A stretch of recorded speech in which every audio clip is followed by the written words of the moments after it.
आणि थेट जाऊयात संजय राऊत माध्यमांशी बोलतायत। आने वाली राजनीति किस दिशा में जाएगी,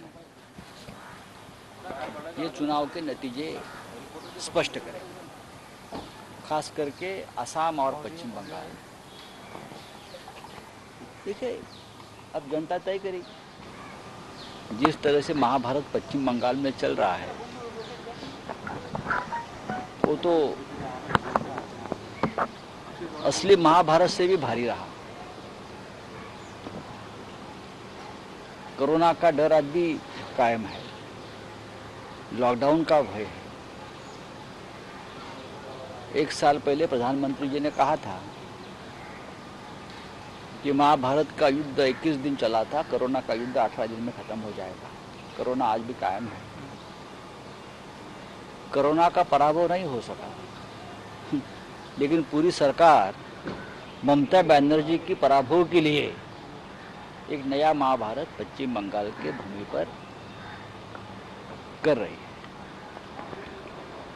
लेकिन पूरा देश देख रहा है कि पश्चिम बंगाल में क्या हो रहा है, और पश्चिम बंगाल की जनता भी बहुत ही समझदार है।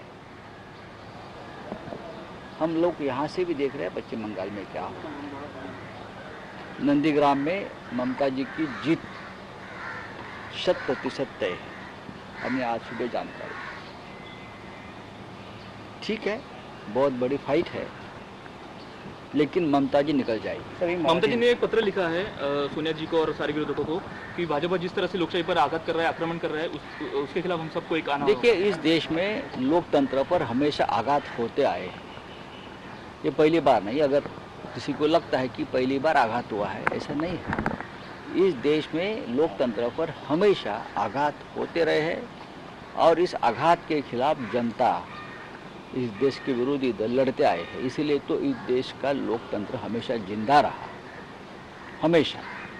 अगर आप इमरजेंसी की बात करते हो या और किसी बात करते हो, तो ऐसे प्रसंग तो बहुत बार आए हैं। ममता जी ने जरूर एक पत्र इस देश के सभी विरोधी दलों को लिखा है कि एक साथ आकर एक मजबूत संगठन बनाना चाहिए। अब उस बारे में हम सब सोचेंगे। उद्धव जी को भी लेटर आया है, शरद पवार साहब को आया है, सोनिया गांधी जी को भी आया है। ये सब बड़े नेता है, इस देश के विरोधी दल की राजनीति में बहुत बड़े मायने रखते हैं। मुझे लगता है ममता जी ने एक पहल शुरू की है, और उस बारे में सबको सोचना पड़ेगा। जेपी नड्डा इन्होंने कहा है कि जिस तरह से ममता जी ने लेटर लिखा है, वो यही दिखाता है कि जेपी नड्डा यही दिखाता है कि उनकी नौका भी डूबने वाली है। देखिए, जेपी नड्डा जी बीजेपी के राष्ट्रीय अध्यक्ष हैं, बहुत ही समझदार नेता है, मैं मानता हूँ उनको। बहुत ही सहज सरल भाषा में अपनी बात रखते हैं। सरकार किसी की भी हो, इस देश में अगर लोकतंत्र को जिंदा रखना है तो विरोधी दल का मजबूत होना भी इतना ही जरूरी होता है। जब कांग्रेस पार्टी सत्ता पे थी बहुत साल तक, तब हमने भी ये प्रयास किया था एनडीए के माध्यम से कि विरोधी दल मजबूत बने। तो विरोधी दल को इस तरह से नीचा दिखाना एक अच्छे लोकतंत्र का लक्षण नहीं है। आप सत्ता पे बने रहिए, लेकिन आप ये भी काम ना करिए नड्डा जी कि इस देश का विरोधी दल और विरोधी दलों की एक संगठन भी मजबूत रहे। सर, राज्यामध्ये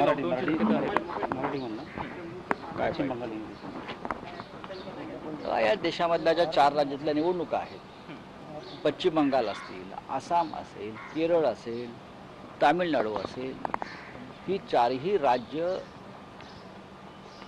या देशाच्या राजकारणाच्या भविष्याची दिशा स्पष्ट करणार आहेत। खास करून पश्चिम बंगाल आणि आसाम, केरळ आणि तामिळनाडू हे दक्षिणेतल्या राज्यात काय होईल याचा अंदाज आपण बांधू शकतो। पण आसाममध्ये माझ्या माहितीप्रमाणे भारतीय जनता पक्षाचं राज्य जरी असलं तरी काँग्रेस पक्ष तिकडे तगडी फाईट देतो। पश्चिम बंगालमध्ये भारतीय जनता पार्टीने संपूर्ण ताकद जर उतरवली असली तरी ममता बॅनर्जी ही एकटी वाघीण सगळ्यांना पुरून उरलेली आहे, हे चित्र स्पष्ट दिसतं आहे। त्याच्यामुळे ह्या निकालानंतरच देशाचं राजकारण कोणत्या दिशेने जात आहे, विरोधी पक्षांच्या नव्या आघाड्या स्थापन होऊन ते कोणती भूमिका घेत आहेत हे स्पष्ट होईल. सर राज्यात लॉकडाऊनची परिस्थिती आहे, बरंच राजकारण चाललंय, बरंच विरोध आहे. मला असं वाटतं की लॉकडाऊन किंवा कोरोनाचं राजकारण कोणी करू नये. राज्याचे मुख्यमंत्री आणि आरोग्यमंत्री हे जे सांगतायत ते जनतेच्या आणि राज्याच्या हितासाठी सांगतायत.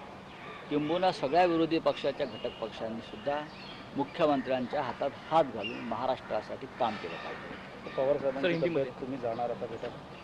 पाहू ना, या क्षणी त्यांना विश्रांतीची गरज आहे.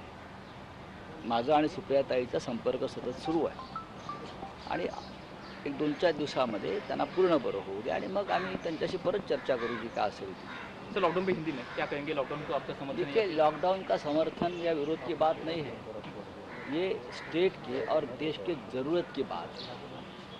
आज महाराष्ट्र में सबसे ज़्यादा कोरोना संक्रमित हो रहे हैं. सरकार काम पे लगी है पूरी तरह से. तो देश के महाराष्ट्र के मुख्यमंत्री, महाराष्ट्र के स्वास्थ्य मंत्री पूरी ताकत लगाकर ये संक्रमण का जो रफ्तार है जो बढ़ रही है उसको रोकने की कोशिश कर रहे हैं. तो इसमें जनता का भी सहयोग चाहिए. अगर जनता का सहयोग चाहिए तो इस राज्य के जो विरोधी दल है उसने राजनीति नहीं करनी चाहिए. राजनीति से हटकर ऐसे कामों में सरकार का हाथ बटाना चाहिए, तो ही ये सब कुछ ठीक ठाक हो जाए. चंद्रकांत पाटिल कहते हैं कि लॉकडाउन ये उपाय नहीं है. ये हमें भी मालूम है, उसकी नई बात क्या है, ये हमें भी मालूम, ये मोदी जी को भी मालूम है. फिर भी मोदी जी ने 1 साल तक लॉकडाउन किया था ना, ये ज़रूरत है. मोदी जी ने क्या बहुत प्यार से आनंद से लॉकडाउन नहीं किया था प्रधानमंत्री जी ने. या महाराष्ट्र के मुख्यमंत्री भी जो प्रतिबंध लगाने चाहते हैं वो बहुत खुशी की बात नहीं है उनके लिए, लेकिन क्या करें. चला, तर ममता नावाची वाघीण आपण बघतोय भाजपला पुरून उरेल असं म्हणतायत संजय राऊत. पश्चिम बंगालमध्ये सध्या महाभारत सुरू आहे असं देखील त्यांनी म्हटलं. कोरोनाचं संकट अजूनही कायम आहे. लॉकडाऊन लावा असं कोणालाही वाटत नाही, सरकारलाही त्याची काही हौस नसल्याचं संजय राऊत म्हणाले. मात्र जी परिस्थिती आहे ती अधिक गंभीर व्हायला नको असं देखील त्यांनी म्हटलं. तर दुसरीकडे लोकशाहीवरती या देशात अनेकदा हल्ले होतच राहिले, पण या हल्ल्याला जनतेनं नेहमीच उत्तर दिलेलं आहे. ममता यांनी उद्धव ठाकरे आणि शरद पवारांना देखील पत्र लिहिलं. त्या पत्रावर सर्वांना विचार करावा लागेल असं ते म्हणाले.